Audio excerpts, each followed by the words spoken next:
Saya Nur Amalia Tunanisa Bergunting dengan 3 NIM akhir 113.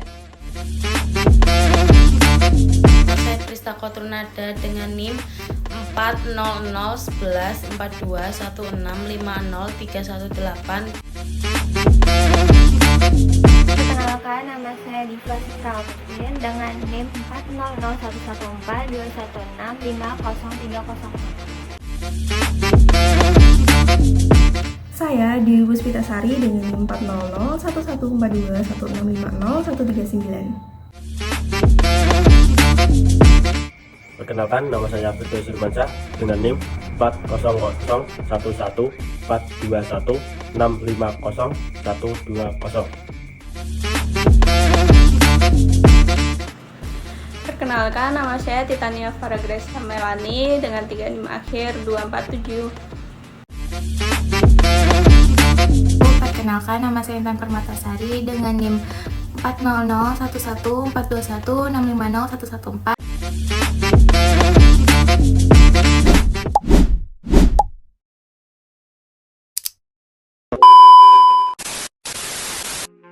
Teman-teman, sebelum kita mengulik lebih dalam terkait dengan aplikasi Atlas, mari kita mengulas kembali sedikit terkait dengan audit. Nah, apa sih itu audit? Audit merupakan proses pemeriksaan sistematis terhadap suatu entitas bisnis atau perusahaan untuk memastikan keakuratan, keabsahan, dan kepatuhan terhadap peraturan dan standar yang berlaku. Secara praktik, teman-teman, audit keuangan dilaksanakan dalam sebuah file berbentuk Excel yang terdiri dari beberapa sheet, yang nantinya akan digabungkan menjadi satu laporan auditor independen. Berdasarkan standar audit atau SA, Convergency International Standard on Auditing atau ISA, hanya dijelaskan proses melaksanakan audit dan masing-masing komponen dalam audit cycle, namun tidak menjelaskan atau tidak memberitahu terkait dengan aplikasi yang ideal dalam melaksanakan audit. Nah, hal inilah yang memotivasi Pusat Pembinaan Profesi Keuangan atau PPPK dan Institut Akuntan Publik Indonesia atau IAPI untuk merancang sarana audit yang efektif, yang dimana yaitu Atlas. Nah, Atlas atau Audit Tool and Linked Record System ini merupakan suatu perkakas audit yang bertujuan membantu Sobat Proxy dalam melaksanakan audit umum atas laporan keuangan. Nah, bantuan tersebut berupa penyimpanan dokumentasi kertas kerja yang terintegritas, mulai dari tahap peraplikatan hingga pelaporan. Atlas memudahkan implementasi kepatuhan terhadap standar audit, standar profesional akuntan publik atau SA/SPAP. Dengan demikian, secara umum tahapan audit pada aplikasi Atlas telah menyesuaikan dengan audit berbasis International Standards on Auditing atau ISA yang terdiri dari 4 tahapan audit. Yang pertama yaitu penerimaan dan keberlanjutan klien atau pre-engagement. Yang kedua yaitu penilaian risiko atau risk assessment. Yang ketiga yaitu respon risiko atau risk response. Dan yang terakhir ada pelaporan atau reporting. Nah, untuk mengetahui lebih dalam terkait dengan 4 tahapan ini akan dibahas di slide selanjutnya. Materi selanjutnya yaitu audit cycle. Atlas dirancangkan berdasarkan kerjasama antara PPPK dengan IAPI. Otomatis proses yang disajikan pada Atlas sudah berdasarkan standar profesional akuntan publik atau SPAP. Secara gambaran luas, proses audit terdapat 3 tahap, yakni tahap perikatan atau pre-engagement, tahap proses audit atau audit response, dan proses pelaporan akhir atau completing dan reporting. Seperti yang telah disebutkan sebelumnya, semua sudah dirancangkan menyesuaikan dengan SPAP. Masing-masing kantor akuntan publik atau KAP mungkin memiliki metode yang berbeda-beda mengenai proses audit, namun semua tetap patuh terhadap SPAP. Yang selanjutnya ada sebelum audit. Meskipun proses audit masih pada tahap awal, sudah bisa dibilang bahwa audit sudah mulai pada tahap tersebut. Auditor awalnya mengirimkan surat perikatan dan surat awal lainnya sambil mendapatkan data dari klien yang ini diaudit. Mengetahui industri dari klien, peredaran bruto, kondisi manajemen dari klien, apabila klien perusahaan sedang tengah gugatan atau tidak, kondisi pengendalian internal klien, dan hal-hal lainnya yang perlu diketahui. Dengan semua ini, auditor dapat menentukan risiko yang dibawa klien tersebut untuk menentukan apabila KAP akan menerima klien tersebut atau tidak. Jika sudah diidentifikasikan risikonya dan KAP sudah memutuskan untuk ingin melaksanakan audit atas klien, maka dikirimkan proposal audit. Baik, saya akan membacakan tentang aplikasi Atlas yaitu A1 Pre-Engagement. Lihat tentang yang pertama adalah A1 perikanan atau perikatan, yaitu menganalisis risiko apakah auditor perlu menerima atau berlanjut hubungan dengan klien. Yang pertama A110 analisis penerimaan.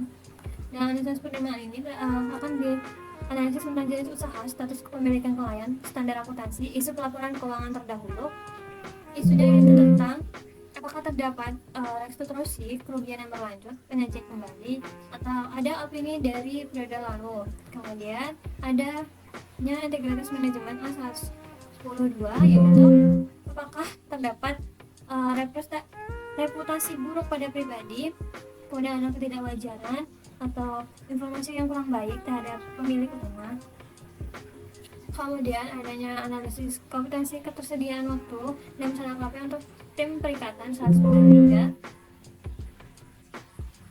yaitu didasari dengan nama-nama personal KP, kemudian kompetensinya memadai atau tidak, ketersediaan waktunya iya atau tidak, kemudian akan diringkas apakah memadai atau tidak memadai, kemudian ada keindependensian, yaitu suatu hubungan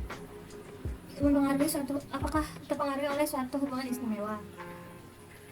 Kemudian ada komunikasi dengan auditor pendahulu, yaitu tentang keberatan profesional dengan penggantian auditor, ada permasalahan imbalan jasa yang belum diselesaikan oleh manajemen, dan diringkas dengan risiko penerimaan keberlanjutan hubungan dengan klien, apakah akan menerima atau melanjutkan hubungan dengan klien.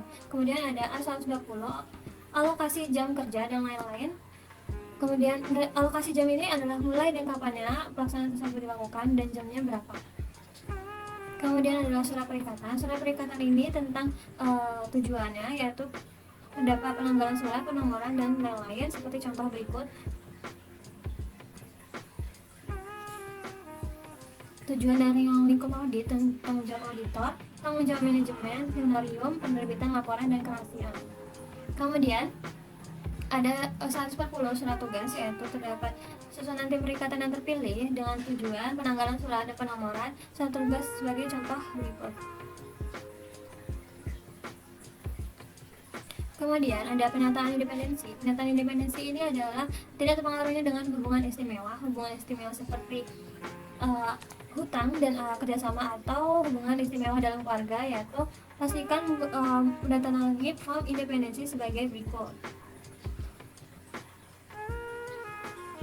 Surat pernyataan memperkenalkan sikap independensi dan menjaga kerahasiaan.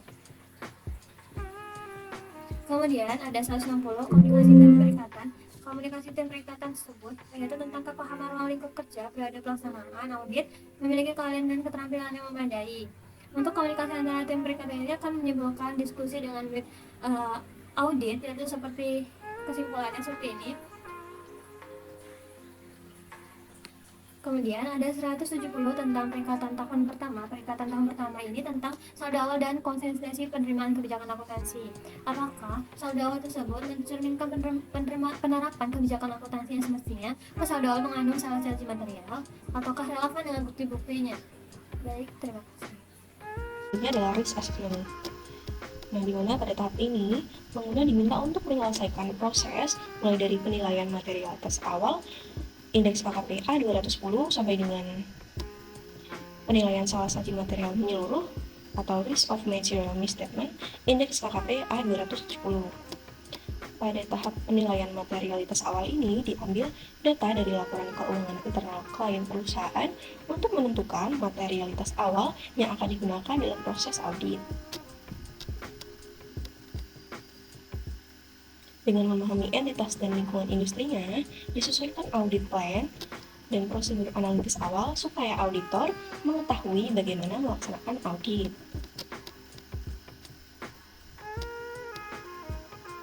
Kemudian, dengan memperhatikan pengendalian internal dan kondisi dari klien perusahaan yang didapatkan dari komunikasi dengan mereka yang dipercayakan tata kelola klien perusahaan atau TCWG, Tools Charged with Governance, dan SPI, Satuan Pengawasan Internal, dapat dinilai inherent risk dan juga control risk. Nah, dari kedua itu, maka akan muncul audit risk dan juga risiko salah satu material. Nah, dari semua proses tadi, mulai dari penilaian materialitas awal hingga proses penilaian risiko salah satu material keseluruhan, maka akan disimpulkan hasil penemuan awal dan dilaksanakan pembaruan terhadap audit plan yang disebut dengan Audit Strategy Memorandum Update. Tahapan selanjutnya adalah risk response, di mana pada tahapan ini pengguna diminta untuk menyelesaikan proses mulai dari worksheet, indeks KKP B100 sampai dengan komitmen dan kontingensi indeks KKP B280. Pada tahapan ini dianggap sebagai awal mula proses audit karena bagian yang paling dasar yang perlu dipersiapkan oleh seorang auditor merupakan worksheet atau working paper, di mana di dalamnya termasuk working trial balance, prosedur audit yang akan dilaksanakan, jurnal penyesuaian yang diperlukan, dan juga laporan keuangan yang telah diaudit. Ini masih termasuk bagian dari proses audit karena masih belum disampaikan kepada manajemen klien dan masih memperhatikan saldo ke dalam dan jumlahnya. Di bawah itu masih terdapat estimasi akuntansi, transaksi dengan pihak berrelasi, peristiwa kemudian, kelangsungan usaha, representasi manajemen, pakar auditor, pakar manajemen, dan yang terakhir ada komitmen dan kontingensi. Nah, semua proses tadi masih relevan kepada klien perusahaan karena masih mempengaruhi posisi keuangan klien dan mayoritasnya berdampak pada akun-akun yang material dan pasif. Ini saya akan membahas tentang teknik tentang yang pertama ada kita 10 kita akhir. Berdasarkan nomor 320 penilaian masa akhir atau final dalam tahap ini dengan audit. Nah, nanti kita cari masa keseluruhan. Selanjutnya D120 prosedur analisis akhir. Prosedur analisis akhir meliputi dua indeks. Yang pertama analisis perbedaan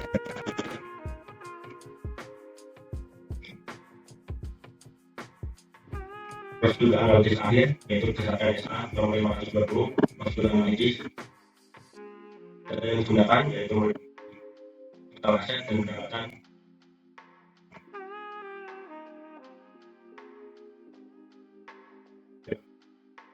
Rasio keuangan. Nah, data untuk perhitungannya yaitu di tahun terakhir dan kesimpulan dari rasio prosedur analisis akhir yaitu nilai rata-ratanya keseluruhannya berapa. Kita cari nilai rata-ratanya nanti di akhir.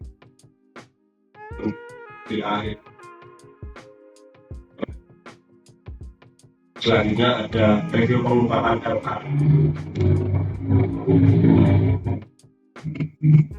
Review pengungkapan LK laporan keuangan berdasarkan SA nomor 330 respon auditor terhadap rasio yang telah dinilai.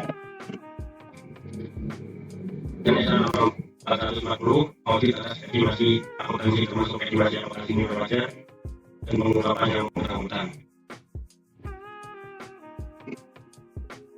Ini diisi pertanyaan 8 berikut keuangan daripada sumbernya dari PSAK dunia.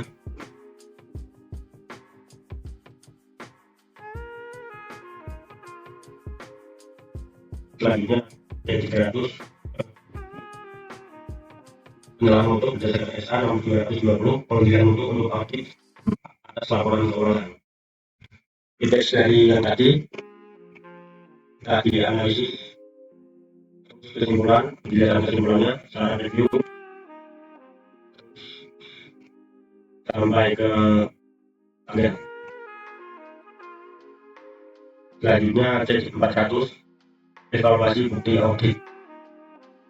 Nah, evaluasi audit berdasarkan SA nomor 220 pengajuan untuk audit atas laporan keuangan, SA nomor 330 respon auditor terhadap resiko yang telah dinilai, SA nomor 450 pengevaluasian atas kesalahan pengajian yang diidentifikasi selama audit, SA nomor 520 prosedur analitis, SA nomor 540 audit atas estimasi akuntansi termasuk estimasi akuntansi nilai wajar dan pengungkapan yang bersangkutan SH nomor 700 perumusan suatu opini dan pelaporan atas laporan keuangan.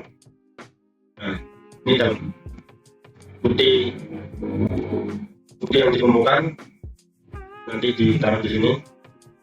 Terus adanya pembatasan lingkup di sini atau tidak. Terus dampak atas respon nomor 1 yang menyebabkan salah satu material atau tidak. Terus opini yang disarankan atau auditor nanti diisi wajar dengan pengontrolan wajar menyatakan pendapat atau tidak wajar.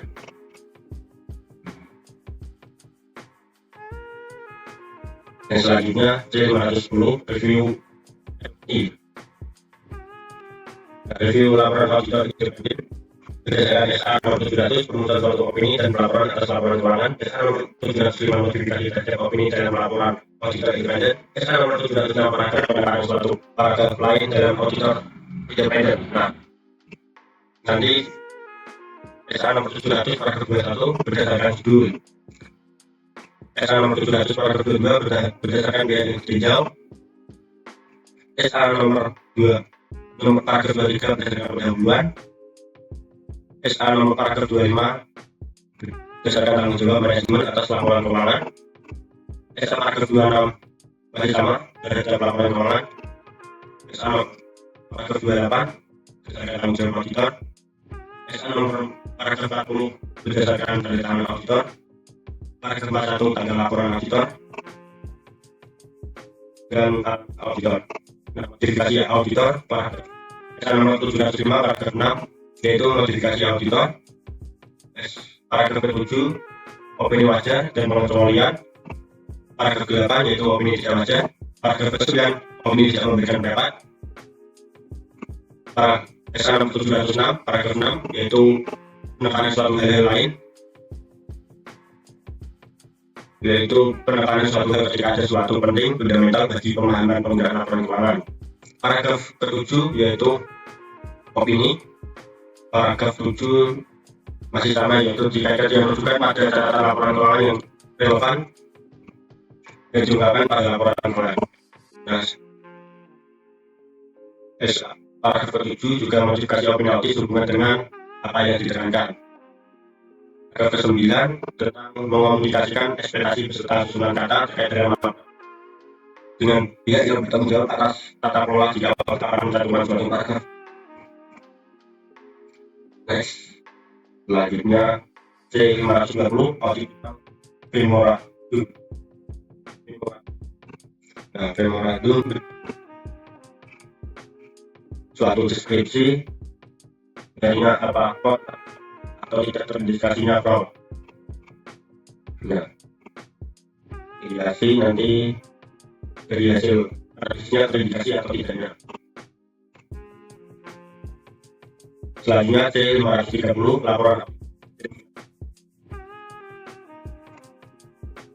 auditor independen dan laporan keuangan final berdasarkan SH nomor 700 perumusan suatu opini dan pelaporan atas laporan keuangan, SH 705 notifikasi terhadap opini dalam laporan auditor independen, SH 706 paragraf penekanan suatu hal paragraf lain dalam laporan independen. Nah, laporan independennya nanti dikaitkan meliputi tanggal laporan independennya, tanggal, nomor pendapatan, nomor izin, biaya yang ditinjau, di pertama-tama. Baik, selanjutnya di sini ada general. Untuk bagian general itu tidak ada tujuan yang tertentu, jadi hanya saja mengandung hal-hal yang mungkin akan diperlukan di bagian atlas yang lainnya. Dalam bagian ini terdapat laporan keuangan sehingga auditor dapat mengisikan saldo internal supaya menjadi dasar perhitungan, terutama untuk bagian seperti materialitas, risiko salah saji, kertas kerja, dan bagian lainnya yang relevan. Selain itu, terdapat juga lampiran, singkatan, dan petunjuk pengisian singkat. Pada petunjuk pengisian singkat terdapat secara berurutan bagian-bagian yang harus auditor isi supaya tidak terjadi kekeliruan. Jadi lebih dari itu, dari pihak yang berkaitan juga ada menyediakan panduan terpisah lagi yang menjelaskan lebih spesifik dan lebih detail lagi per bagian apabila auditor memerlukan penjelasan yang lebih mendalam. Jadi general ini ada empat poin. Yang pertama di sini ada bagian D100. di sini ada input data laporan keuangan. Jadi di input data laporan keuangan itu yang pertama ada nama klien. Di sini sebagai contoh itu PT Kertas Makmur.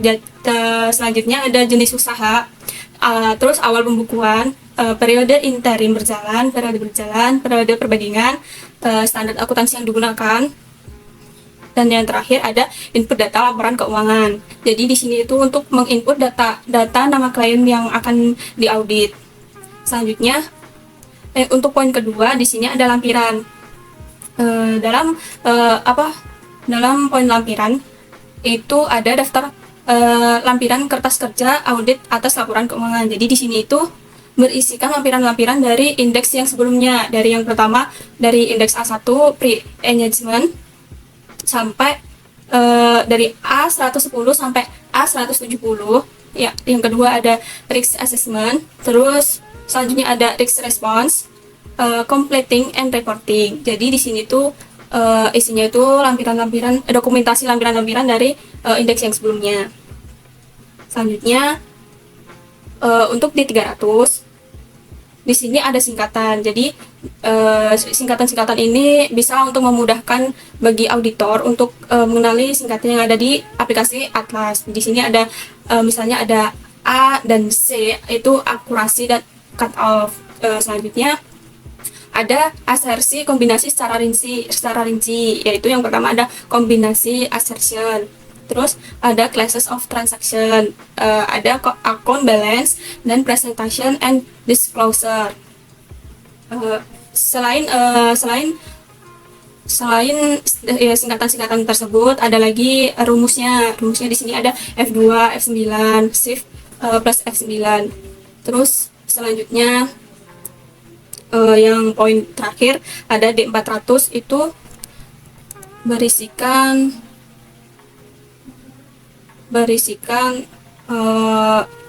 uraian singkatan atau bagaimana cara pengisian di Atlas. Yang pertama itu ada indeks pertama ada A1, yaitu pra perikatan. Di sini ada beberapa poin, dan di sini ada cara atau uraian singkat pengisian di aplikasi Atlasnya. Selanjutnya yang kedua ada indeks yang kedua ada risk assessment. Jadi sama, itu ada uraian singkat pengisian di Atlas. Dan yang ketiga di sini ada risk response. Sama, ada beberapa poin. Dan yang ketiga itu ada completing and reporting. Dan yang terakhir ada umum. Di umum ini ada 3 poin, yaitu jejak supervisi, kesimpulan KKP, dan status KKP-nya. Jadi untuk poin di general itu ada 4 tadi, yaitu yang pertama input laporan keuangan, yang kedua lampiran, yang ketiga singkatan, dan yang terakhir petunjuk pengisian singkat. Kekurangan dan keuntungan aplikasi Atlas. Setiap aplikasi pasti memiliki keuntungan dan kekurangan. Dari Atlas memang sudah disediakan audit cycle dan panduan untuk mengisi Atlas, sehingga juga menunjukkan proses audit berdasarkan SPAP. Selain itu, dikarenakan Atlas memang diranjangkan oleh PPK dan IAP, sehingga Atlas sebagai sebuah aplikasi, para auditor bisa meyakini bahwa akan diterima oleh pihak-pihak yang relevan, berkaitan keperluan data dan proses audit. Sebagai sebuah aplikasi berdasarkan Excel, Atlas sebagai sebuah program yang tidak memerlukan syarat dan keperluan yang tinggi mengenai spesifikasi perangkat yang digunakan. Kekurangan, dalam Atlas terdapat banyak bagian yang harus diisi, sehingga mengisi Atlas lebih terkesan sebagai tugas administrasi karena cukup memakan waktu juga. Keuntungan, auditor dapat menyajikan secara lebih rapi dan dapat memperhatikan progres audit secara lebih kondusif. Sekian paparan materi tentang aplikasi Atlas dalam audit berbasis IT. Terima kasih. Wassalamualaikum warahmatullahi wabarakatuh.